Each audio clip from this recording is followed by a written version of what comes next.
Everybody's here for the session. You probably know the two lovely guests I have on stage here. It's Dovile and Carlos, and they will be part of a conversation a little bit later. But for those of you, Adrian, are we now online for... We're online. Welcome everybody online as well. So we're going to start our session on regulatory framework. Just to reintroduce, if you haven't already been here, you might know Dovile, who works at the Luxembourg Space Agency, and Carlos also, who will be part of the panel in just a few moments.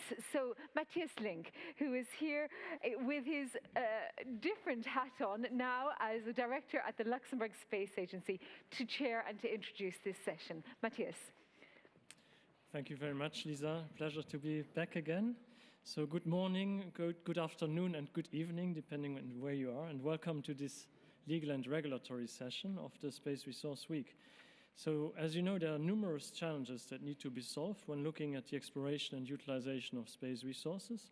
First of all, there's the technical challenge, and we have learned a lot about this.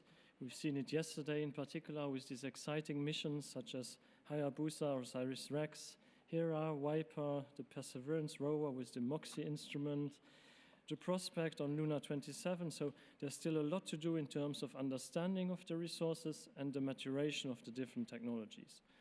Then there's the business challenge, and we have just seen in the previous session that there are various utilization scenarios for public and private actors, and for some of those utilization scenarios, the markets still need to be created.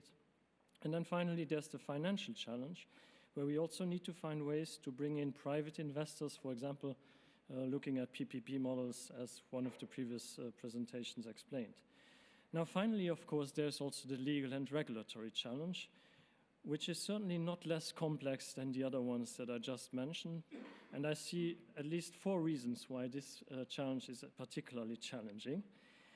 First of all, there's some uncertainty on the exact planning of missions over the coming decade, especially for those involving private companies.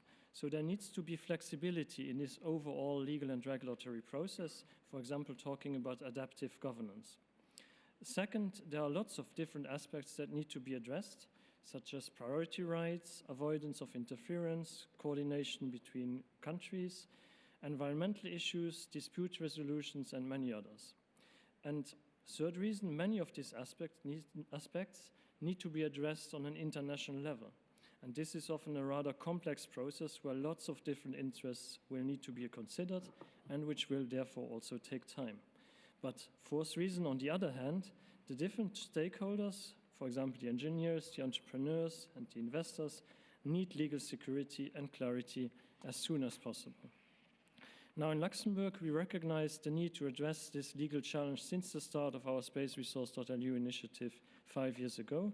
And given the complexity, we decided to proceed step by step and started clarifying the situation on a national level first.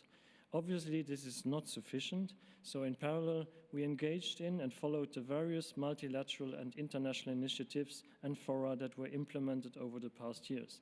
And in particular, I want to mention the Hague International Space Resource Governance Working Group, the Moon Village Principles, the Artemis Accords, and most importantly, the Legal Subcommittee at the United Nations COPUOS and the related discussions going on there. Now, overall, these discussions allow to progress and bring further clarity to the legal situation. And I'm very happy that today we have in our sessions very esteemed speakers from governments, civil society, academia, and private companies to present and discuss these developments. In order to bring a more concrete contribution to these challenges and to these discussions on an international level, and also looking at the limited duration of this session, we choose to focus on one specific topic in particular in this session. Now, the first step, as you all know, in the space resource value chain will be the prospecting of the resources. And the particular point within that prospecting phase will be addressing the sharing of data between different public and private stakeholders. So this is why we choose the data sharing as one more specific topic of this legal and regulatory session, and where we hope to be able to bring an added value and contribution. So I would like to finish by thanking all the participants and speakers of this session, especially those that are staying up very late in Australia. Stephen, thank you very much. and I look forward to the discussions and hand back to Lisa. Thank you very much. Thanks so much, Matthias, and as you've